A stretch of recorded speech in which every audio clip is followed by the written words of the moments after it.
And we've got on the line Congressman Bruce Westerman. Congressman Westerman, how are you this morning? Doing well, Paul. Good to be with you again on Johnny Cash Friday. I could just listen to your music, and your listeners might like that better too. No, I sometimes I feel the same way. I'm just like, we got to get to the news now, and I feel like they kind of feel that way.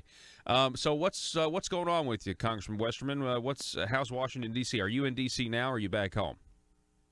No, I'm back in Arkansas, and I'm actually traveling the 4th District right now, so I hope we don't lose you as we're going down the road. No, I understand. But, yeah.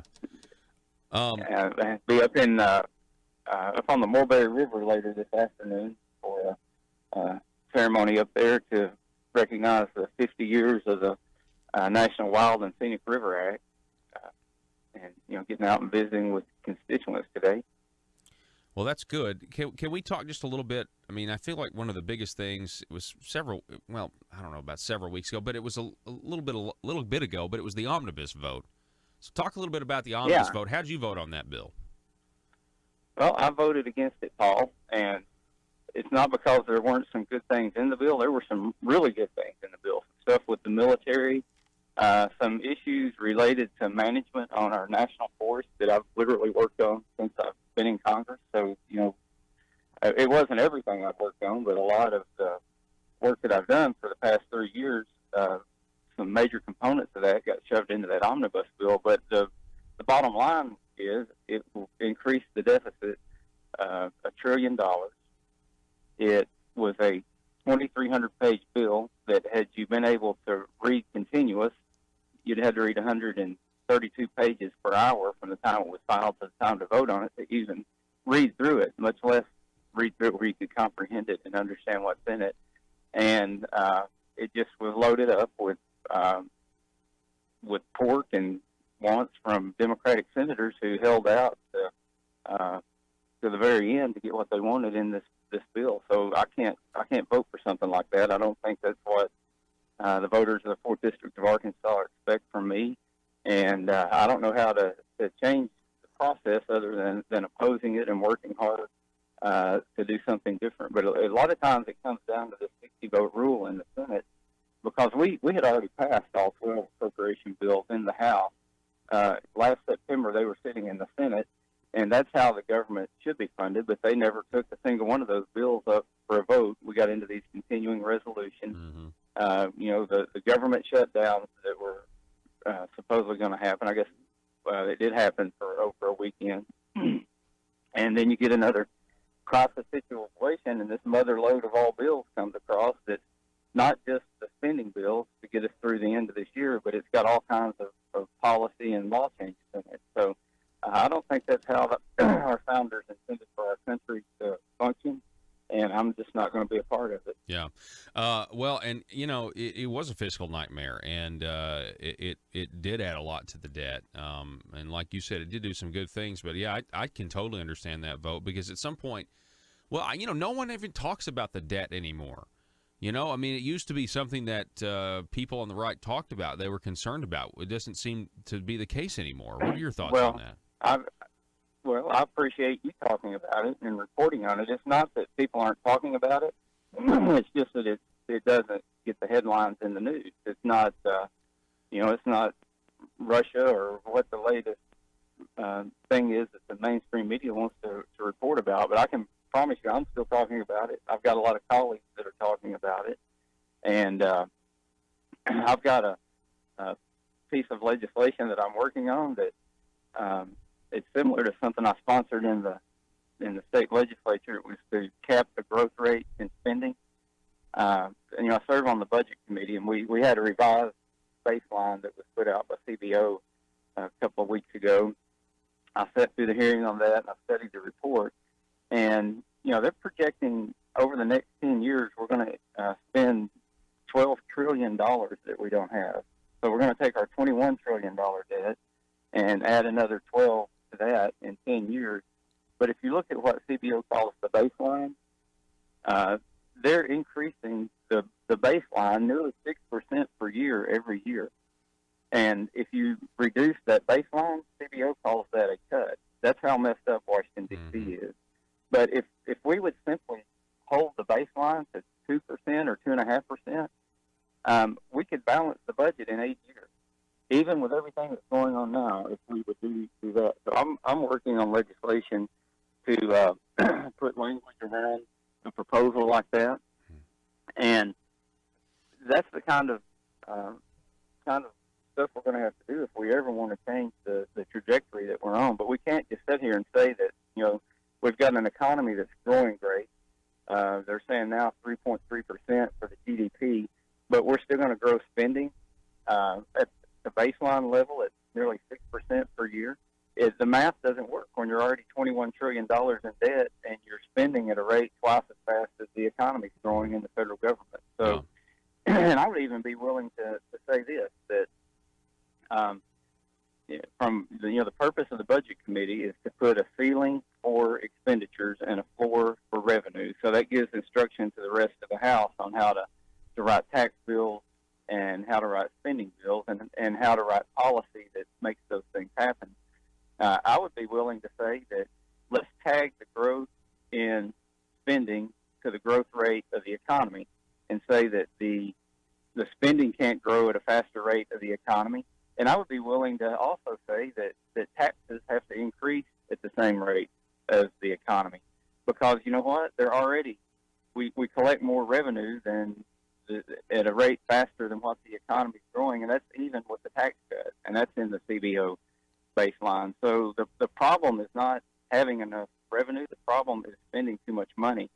And I guess I'm going to keep saying that until my head hurts, but until we address that fundamental issue, we're never going to change the deficit spending and the debt that we have in this country, and it is a serious problem. Yes, it is, and at some point you have to pay the bills, and that's the day of, it's like we've got to get our fiscal house in order. Now, the discretionary spending versus non-discretionary spending. I mean, we've talked about this before, Congressman Westerman. I mean, this is the non-discretionary spending, basically the stuff that you don't have an option. I mean, that's what really needs reform, right? I mean, because that's so much of the money that they get every year.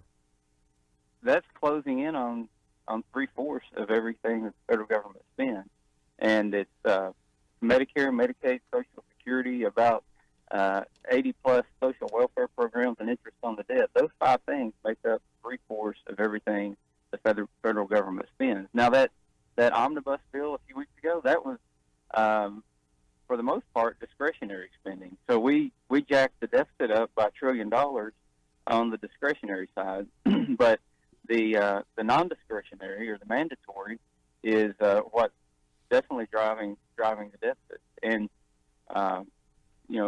it's growing at astronomical rates, and that's part of it.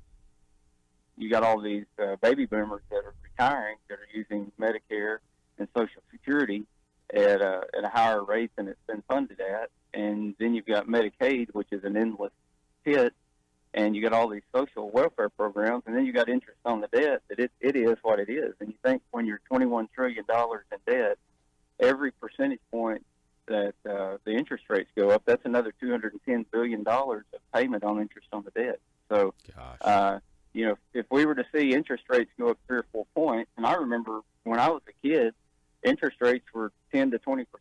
We would go bankrupt we would wreck our economy in a major hurry if we saw 10 to 15% interest rate. Yeah, it'd be overnight. I mean, I think it would be one day, and then you wake up the next day, and it's just kind of chaos for sure. So let me ask you this. We're talking with Congressman Bruce Westerman. The Speaker, Paul Ryan, says he's ending and winding down his service. How was that taken? I understand there was you guys caucus, and that's when he announced, and then the press got wind of it maybe a little early. But I mean, what are your thoughts on Speaker Paul Ryan and his exit coming up soon? Well, I wish him well. He says he wants to spend more time with his family. I can certainly understand that. And I think until you've been around someone that's in that position and you see the amount of time and effort that it takes. I mean, since the day he's been elected Speaker, my observation is he's been like a jet rocket with the afterburners on. I mean, just going as hard as he can go. all the time, and you know, it's a job that wears on you. You know, he's the one that's having to negotiate with Nancy Pelosi and Chuck Schumer, and he's the one that led the House to get all 12 appropriation bills passed, but then got jammed because of the what was happening over in the Senate. And I was walking with Trey Gowdy the other morning, and you know, he's retiring too. I was asking him, you know, Trey, what are you going to do when you get out of office? And he was telling me about his plans to maybe teach at a college and go back and practice law.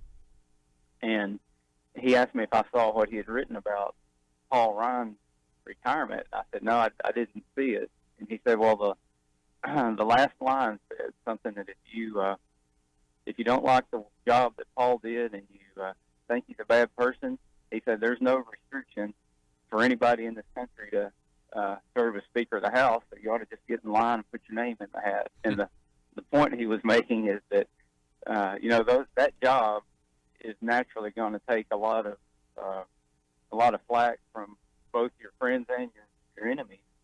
And I can't help but respect the job that Paul did. You know, I didn't agree with everything, but you know, I've seen it from a position that not a lot of other people have seen. Yeah. How difficult that job is.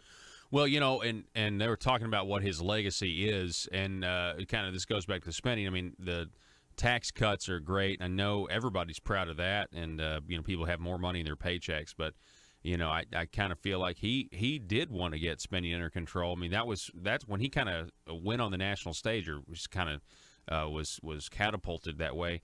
I mean, I remember seeing some of the videos about trying to get the deficit and the debt under control, and you know, it's unfortunate that we're still having this conversation because there just doesn't seem to be the political will to do anything about it.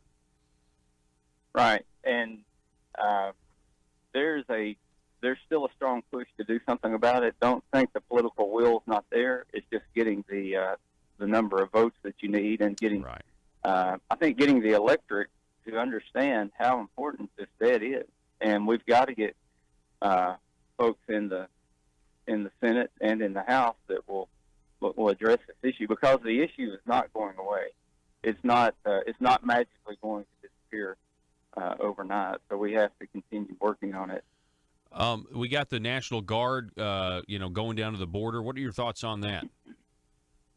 I think that's a great move. Yeah, I think you and I have talked since I made the trip down to the border and saw how the drug cartels are operating on the U.S. side of the border. They've got spotters out in the hills. I've witnessed it firsthand with the Border Patrol closing in on a group of illegals that had crossed the border, and as the 3 Border Patrol vehicles closed in on them, that group split into 2 groups, and we went after the front group, and they split into 3 groups. And it's because there was a spotter up in the mountain monitoring where the Border Patrol was moving. And you know, the amount of drugs that are coming across the southern border are unreal. 192 pounds of fentanyl in 3 months was seized crossing the southern border. That was testimony in the committee that I chair. Wow. On oversight on federal lands there along the border. And to do the math on that, 2 milligrams of fentanyl will kill a person, so 192 pounds is enough to kill about 43 million people. That's what they seized in 3 months along the southern border. Well, so something's got to be done about this, and you know, the Trump administration is trying to do everything they can. And I think at this point, I mean, this is, you know, the wall funding and everything else, and the military, you know, being used in this capacity. You think there's any chance that, you know, the military in terms of national defense, I mean, there's been some reports on this, that Trump's just going to use military and the funding he got with the omnibus to build the wall. Have you heard anything about that? Well, I think he's like a bulldog on this. It's a very important issue to him, and he wants to see that southern border secure. I'm for a wall and a physical barrier through there, but it's worse than that. There are places along the border where there's not even a road, and it's in wilderness areas, and there are environmental laws that don't allow the Border Patrol to put roads in. So for the agents to get in there, they either have to walk in or ride a horse or get dropped in by a helicopter. So there's a whole lot we could do that's going to have to be done. You can't build a wall along the border without a road along the border, and a road along the border that was paved where they could have better access would go a long way as far as stopping a lot of the illegal crossings. Congressman Bruce, but we don't even have that right now. Yeah, well, you're exactly right. Yeah, we would definitely need to fix some of those EPA laws. Congressman Bruce Westerman, I appreciate you coming on the program. It's always a pleasure to have you on.